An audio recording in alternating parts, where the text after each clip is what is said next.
Hello everyone, and welcome to the Spacepod survival game, Tin Can. This game really balances all different aspects of survival, really going from breathability and the atmosphere of your escape pod to temperature. All of these are managed by various different systems. Very challenging experience. While this game is in early access, it is definitely still providing a challenging and fun experience for its players. Providing a few different game modes, but let's hop into hardcore. This is the animation here. Ooh. Looks like we're launching out from some sort of mothership. Ooh. Loading, okay.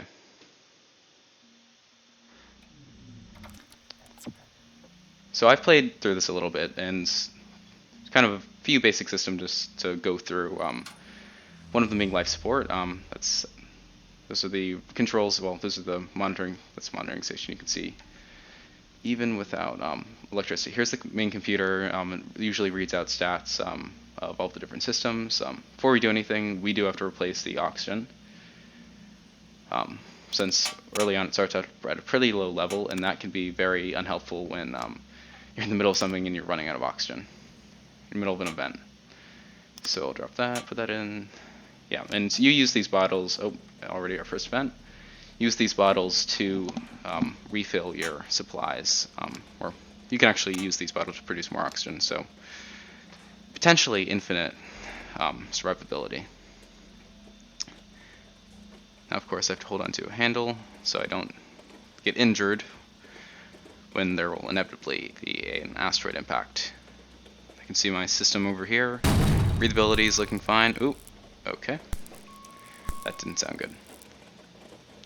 Got a master caution for oxygen. Still operating fine. Start gravity generator, master caution. Okay, everything's looking fine so far. It's bracing for another impact, inevitably. Oh, speeding up. And the music starts.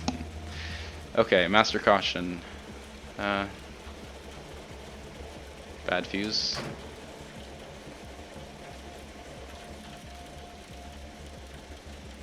Okay, nothing we can do right now. Point is staying alive after all. Oop, another one. No master alarms, which is good, since, well, that means probably some pretty critical damage components. Things still working out well.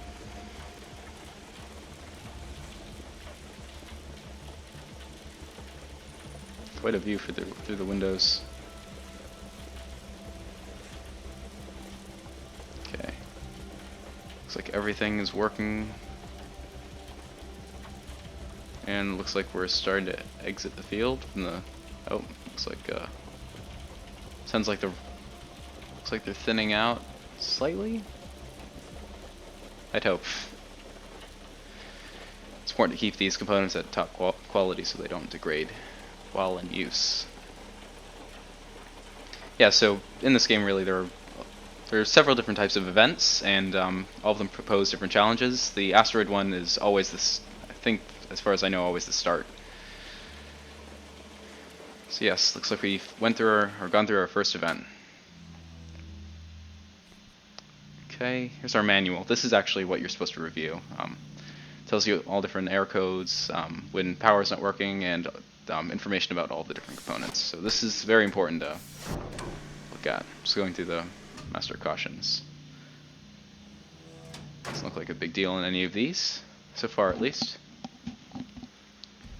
So that looks like a broken terminal. Yeah, that's our values panel. Works without electricity and can also not be damaged. Very useful. That is the atomic pile temp and power output. Very important to monitor. And well, that's our atomic pile there. Yes, breathability and atmospheric conditions also very important.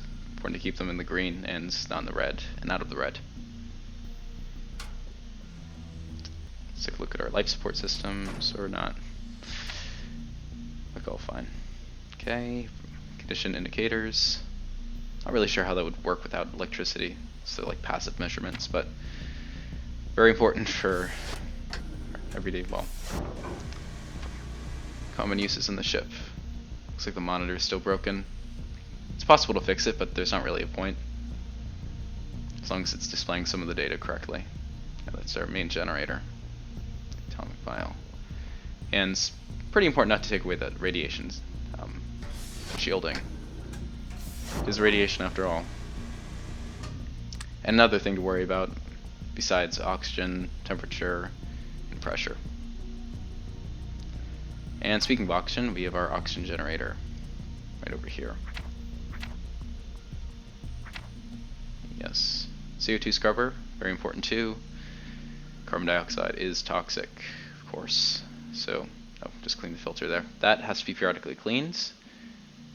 Otherwise, carbon dioxide outputs will, or inputs will drastically be reduced. Then you have an air filter there too for the general pressure management.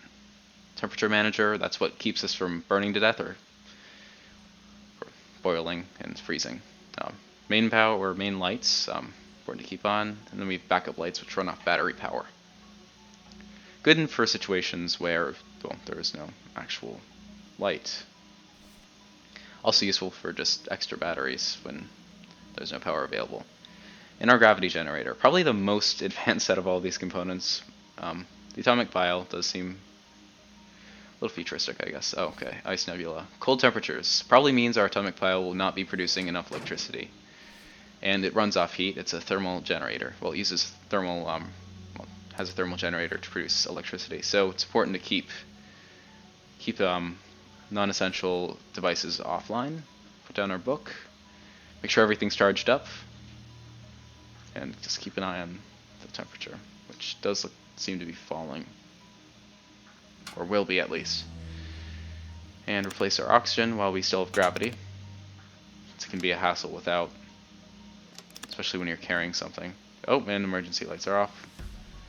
Soon our gravity will go out, so important to do this quickly. Okay.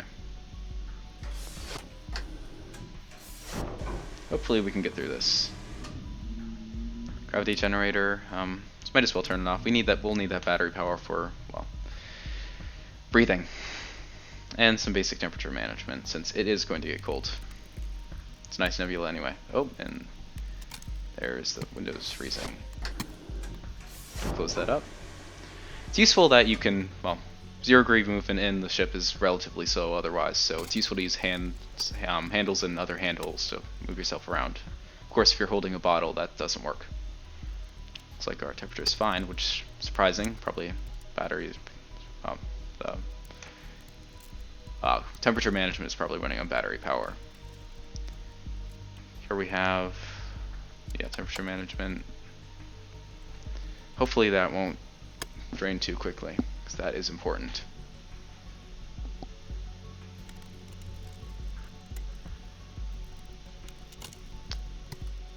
They're both all on battery power, so it's important to keep that in mind. Backup power, well, backup lights there.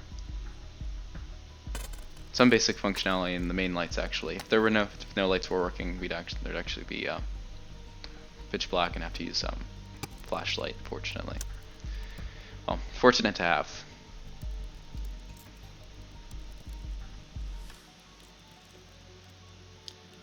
It's really a lot of idle work.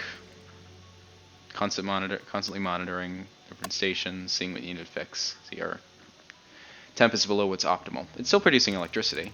Still powering some of our systems, mainly lights. Actually, might want to turn that off. But it's best to have lights at this point. You can always use the emergency light battery, power or other more important systems. In the battery and the components repairing machine. Yeah, best to replace that.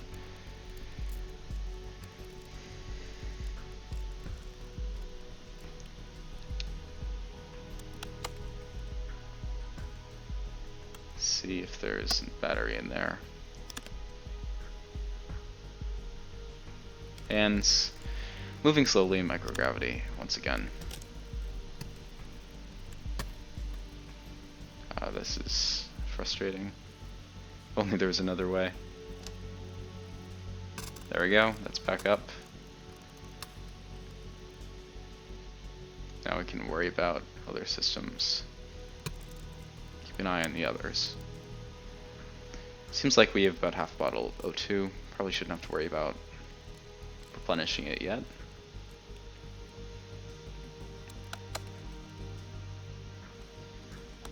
Their battery floating around. Definitely an issue with microgravity.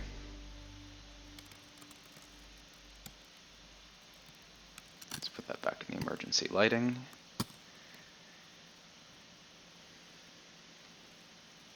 After about an eternity. So I can't use the grip holds. There we go. And back to the monitoring station. Or onto the handhold there anyway. Looks like our atmospheric balancing, or well, it's really balancing pressures and making sure that there's not too little or too much. Looks like that's out of battery. Not crucial, but it's important if you're losing atmosphere either through venting, which is important actually. And oh, is our power back on? It looks like it. Awesome. Now we don't have to worry about batteries. And gravity should kick it back in a second.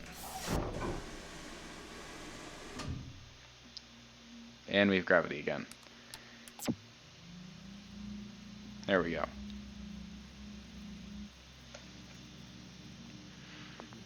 And time to prepare for the next event. Replacing batteries, charging them. Preparation. Very large, well, very important feature of this game, for sure. Computer is back up, which is good. Looks like only our components repairing machine is down. Fabricator.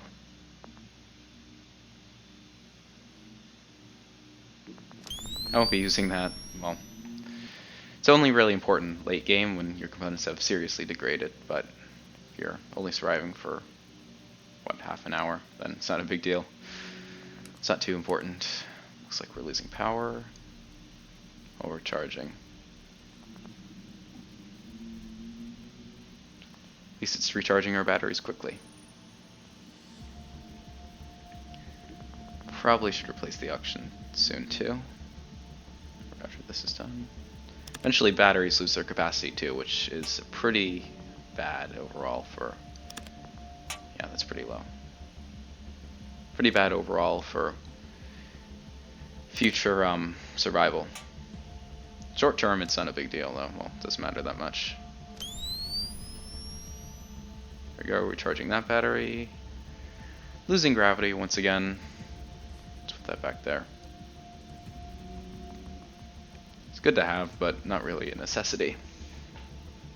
It's only its main purpose, I would say, is probably displaying error codes when power is out or the main computer is offline to interpret the error codes. And that looks like it's about done. Placing that.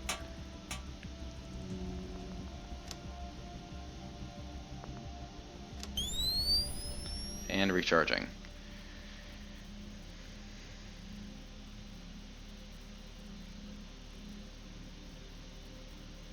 Looks like our generator has some sort of battery power remaining. Good to have as a last resort.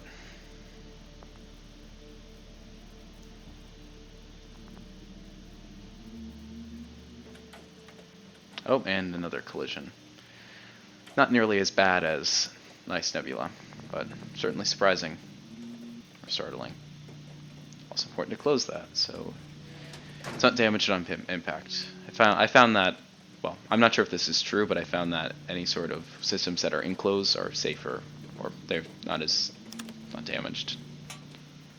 So keep that in the ground so that we have power. And closing up that so it does not get damaged.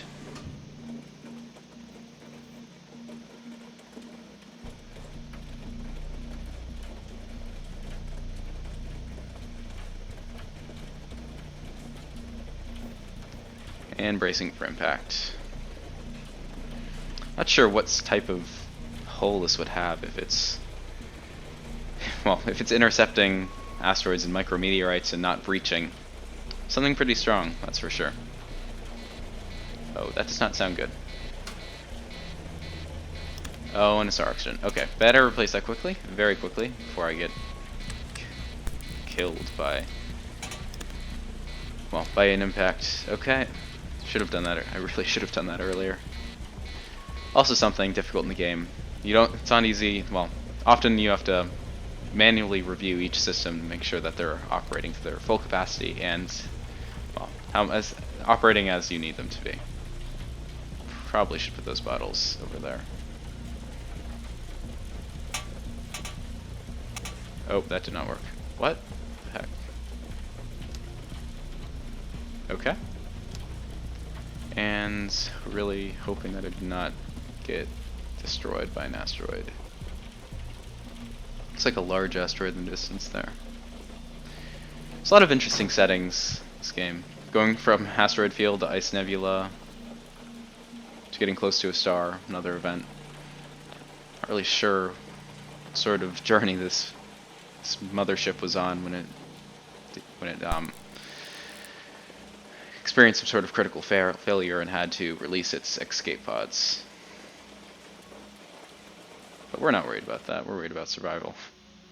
And it looks like that's over. I'm not sure there was a single collision. That's really convenient. Okay, and back to preparation. Looks like everything is... Oh, we'll probably need to replace that. Not bad though, everything else seems... Oh, still have to recharge that, of course. And the irritating thing about recharging batteries is, of course, it's not enough power to supply the other systems, so they run on their own batteries.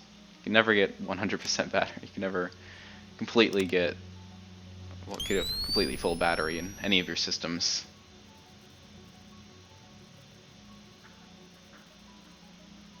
Looks like we're losing gravity for a second.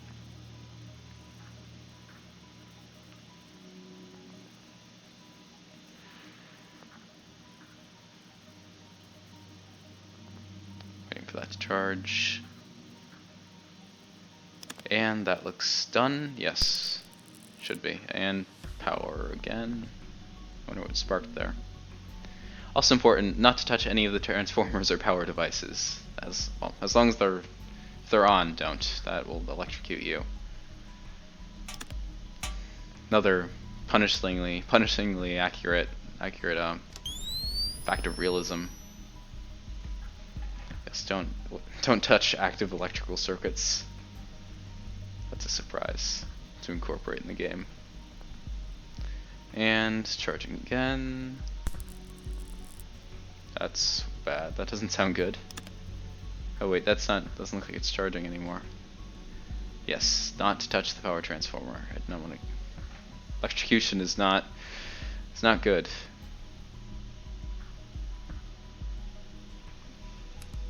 All of our systems are online, so I don't know what that was.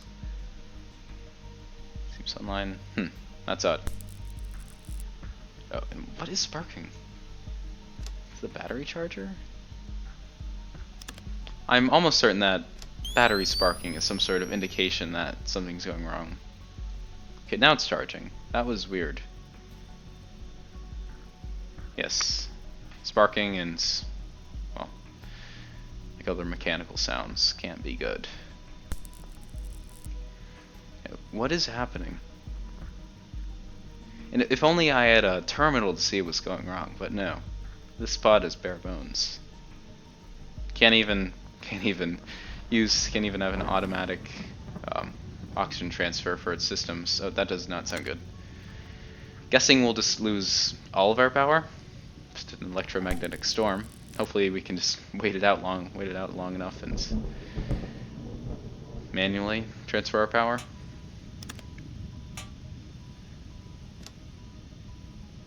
Certainly will be a hardship. Okay. Looks like something's sparking again. Also, well, if we don't have any sort of power systems, we can't make sure that our heating systems are maintaining power, and maintaining correct temperatures in the, oh, and that does not sound good. Oh. Yeah, that's the backup flashlight. Without it, I'm not sure what what else would happen. So it looks like is this just completely dead? That does not sound good.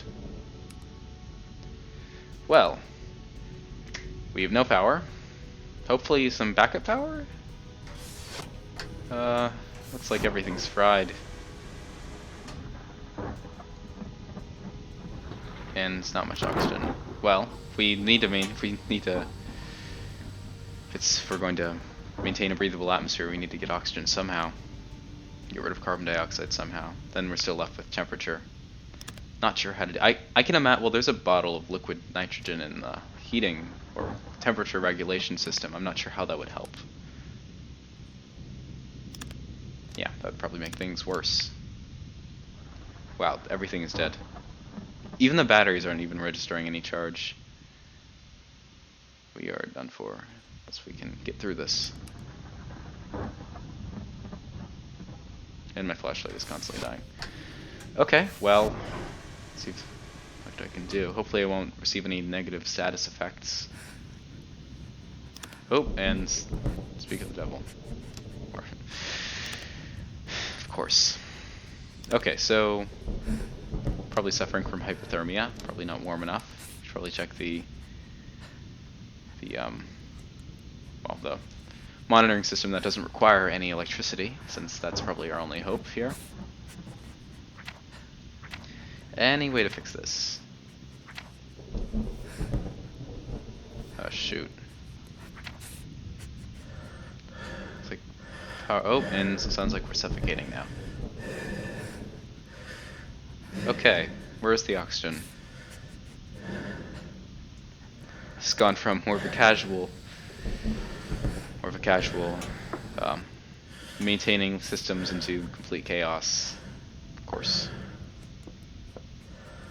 However, real-life spacecraft life support systems are incredibly complex that not surprising to see if one thing goes down, then everything else does.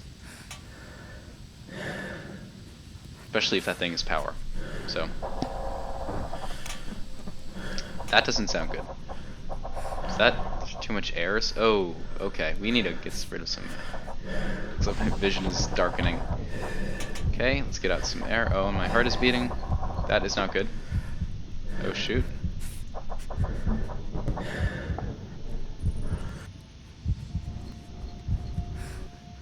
Get some breathable atmosphere back in. Ah, it is. Oh, and it's working. Okay, no longer dying.